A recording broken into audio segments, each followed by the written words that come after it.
Мои глубоко уважаемые друзья и товарищи и братья, почему я не люблю ставить китайские двери, йошкар-олинские, заниматься установками тонколистовых дверей? Дверь красивая, хорошая. Наличник, если нужно, гнется.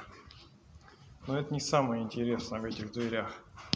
Смотрите, флажка нету усиления петель.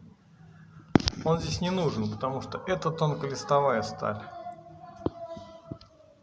Коробка, если пена в нее попала, ведет себя тоже своеобразно. Такую дверь устанавливаешь, потом 10 раз ездишь переделывать. Что же в ней плохого?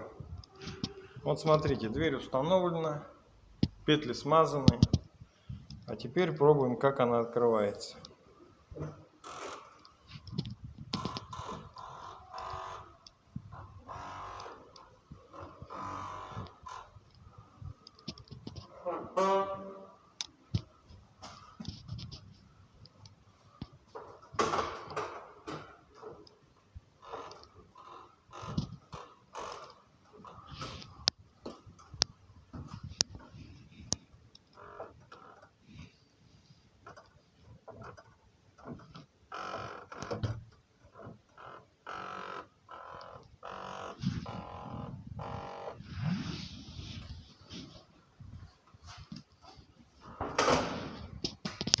Стоимость 26 тысяч плюс установка, 32.